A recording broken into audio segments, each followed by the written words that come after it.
Whenever my exams are approaching, it kind of makes me feel nervous most of the times because um of the anxiety that we get that we should always, perform well as we have scholarships to maintain. Not just that, there are many factors such as like it, about the future and how you're going to perform, etc.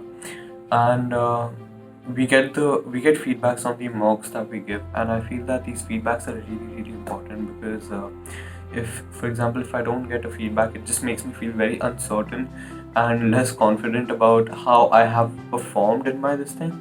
And I believe it is because I come from a different educational system, and in the practices of assessments is completely different from what it used to be in my school and what it is in this university.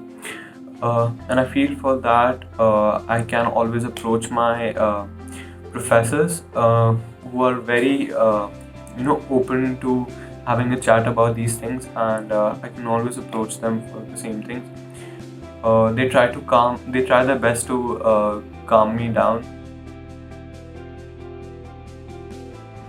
While doing any kind of coursework, we students tend to get very anxious and stressful about whether are we performing our best, whether are we doing the assignment in the right way, and hence it can lead to a lot of anxious and stressful times. In times like these, it is really important for lecturers to provide as much support as they can to us. Personally, my lecturers are phenomenal when it comes to providing support. They provide enough feedback sessions, one-on-one sessions, and give constructive criticism and feedback on our work, which helps us perform better. The Center for Academic Success as well provides immense support that helps reduce stress and anxiety and can help students excel. As a student learning assistant, I have the fantastic opportunity to pass on my personal academic and non-academic expertise to anyone who needs it. In classes, I've come across various times where students are too shy, they're too anxious to ask their doubts, and I have successfully helped them clear their doubts and understand various concepts. The classrooms are well equipped, and the teachers are very very friendly with students and always make sure that all their doubts are cleared, the students are comfortable in understanding and working with different tools, etc. And as a student learning assistant, I believe that we have the power to ensure that no student has to go through any stress or anxiety while being in class, as a transition from school life to university life can be extremely daunting, and overall maintaining a balance can also put a lot of pressure on the students. Academics get really stressful. I've noticed with myself that I try to shift between 2 or 3 tasks at the same time. So I'm shifting from task 1 to task 2, and then 2 to 1, and then 2 to 3. So that usually is a huge mess, and it does not benefit me. So what I try to do in cases as such is that I try to meditate, and I try to calm myself down. So that usually allows me to focus on the things that need to be done. Another thing that I try and do is I maintain a timetable. So if, let's say for 2 hours I'm doing one part of my module, and then for another 2 hours I'm doing another part of the module. So that allows me to cover my portion for my exams, as well as to focus on other tasks that need to be done.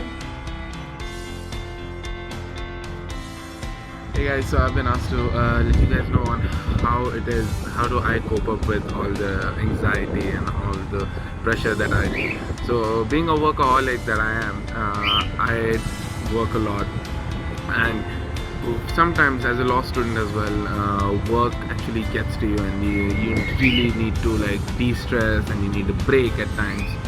So what I do is I just stop, literally just take a break.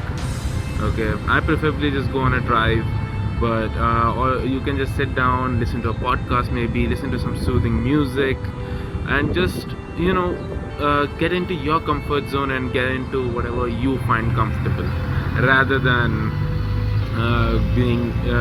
getting into stuff that is giving you even more pressure and anxiety. So my name is Noura. I'm a third-year psychology student, and we will be graduating soon. The experience, I mean, it's pretty stressful and pretty scary. The idea of entering adulthood very soon and entering a job market that's quite uncertain and quite saturated, especially because of the whole coronavirus outbreak. And more than that, we also have to plan for our futures. You really want to make the right decisions, and it's pretty stressful. But I do hope that, like when we first entered university, it was quite scary, and then you adapt, and eventually most of us found it enriching. I do hope that the same thing will apply to entering adulthood and the real world.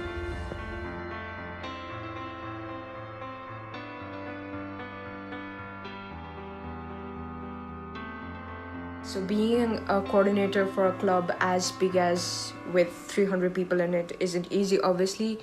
And initially when we were starting out, it did become quite overwhelming for us because there were like too many events happening, there were too many new faces, and we had to make sure that we were interacting and engaging with everyone, along with balancing other part of our lives. But the love and passion for dancing and for our people, and to make it the best experience not only for us but also for the other club members, became very important to us. And I think that is the fact that made us overcome any sort of obstacles that we were facing. And honestly, team spirit that we all have between us keeps us going. So with this new coronavirus outbreak, I really miss attending different dance workshops, performing at different shows, etc.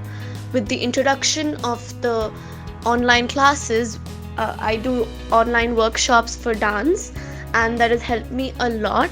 It has helped me in reducing a lot of stress, and it helps me get back into track, because staying indoors for more than 24 hours itself causes a great deal of stress and anxiety to individuals. So for me, dancing on a regular basis now is helping me get off bed and do these workshops.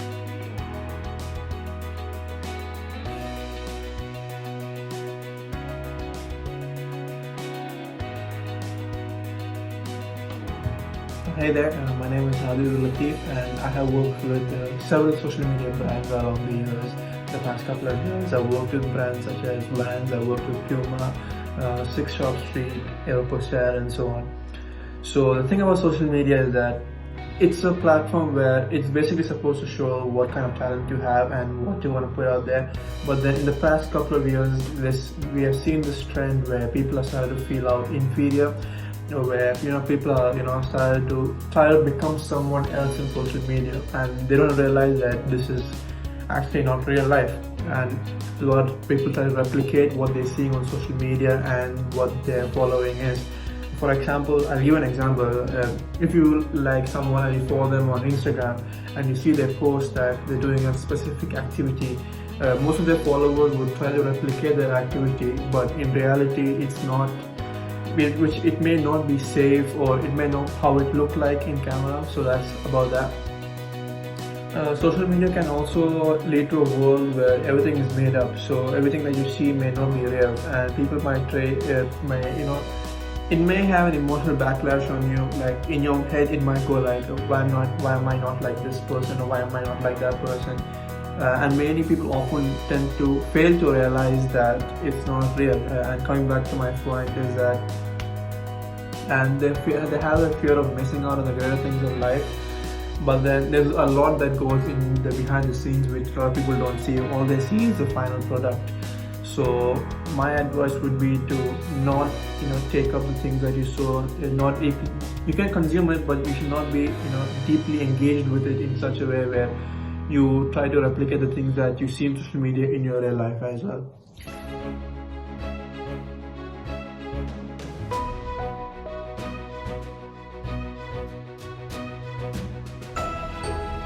Hey guys, so I am actually right now at home just like most of us, and because of the stay at home campaign due to the COVID-19, I am currently at home, and actually this has greatly benefited my physical health.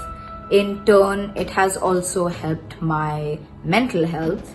And although a lot of people might be feeling frustrated, angry, depressed, and maybe even anxious because of worrying about how the academics are gonna go, all these worries can actually go away if you were to take care of your physical health. And just to be a little creative, I whip up some smoothies at home. Now that I have a little bit of extra time on my hands, I make pomegranate smoothies, banana smoothies, and all these things help me stay nutritious and healthy.